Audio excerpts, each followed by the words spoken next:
এই বিষয়টা একটু দেখেন প্লিজ। যারা ফলো করে নাই ফলো করে দিবেন। আর যেন কবরটা কবি নজরুলের পাশে, দেখেন এটা কিন্তু একটা মরণ ফাঁদ। এই যে একটা কথা বলা হয়েছে, অর্থাৎ কবি নজরুলের পাশে জিনিস আছেন উসমান হাদি, ইনার কবর নজরুলের পাশে থাকতে পারে না। এটা একটা মরণ ফাঁদ। বুঝে না বুঝে যারাই এই মরণ ফাঁদে পা দিবে, আপনাকে মনে রাখতে হবে এটা বাংলাদেশ, বাংলাদেশের মানুষ উসমান হাদিকে ভালোবাসে।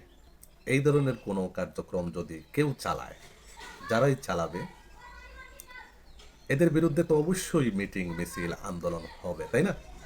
আর মনে রাখতে হবে এই আন্দোলন, এই মিটিং মিছিল, এটা একটা পূর্ব পরিকল্পিত দমন পীড়ন।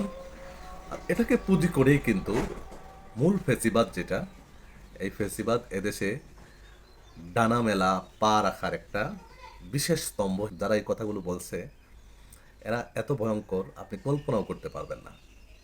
এরা সবসময় গর্তের ভিতরে থাকে এবং ওনাদের পরিকল্পনা অনুযায়ী মাঝে মধ্যে বাইর হয়, এদের শরীর থেকে একটু বিষ ছেড়ে আবার চলে যায় গর্তে, প্রয়োজন হয় আবার সামনে আসে।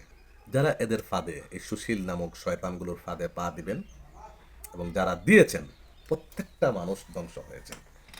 শেখ হাসিনাকে এই সুশীলরাই ধ্বংস করেছে, শেখ মুজিবকে এই সুশীলরাই ধ্বংস করেছে, জিয়াউর রহমান সাহেবকে এই সুশীলরাই শেষ করেছে, এরশাদকে এই সুশীলরাই শেষ করেছে। যারা এই সুশীলদের ষড়যন্ত্রে যারা পা দিবেন দিবেন তারা ধ্বংস হবেন। দর্শক, অবশেষে জানতে চাই, উসমান হাদির কবরটা কবি নজরুলের পাশে থাকলে বাংলাদেশের সমস্যাটা কি, বাংলাদেশের স্বাধীনতার সমস্যাটা কি, বা কবি নজরুলের সমস্যাটা কি, আওয়ামী, বিএনপি, জামায়াত, বাংলাদেশের যত রাজনৈতিক দল আছে ওনাদের সমস্যাটা কি, একটু জানতে চাই। কিন্তু মনে রাখবেন, এই উসমান হাদির কবরকেই পুঁজি করে ফেসিবাদের পা বাংলার জমিনে আবার ডুববে।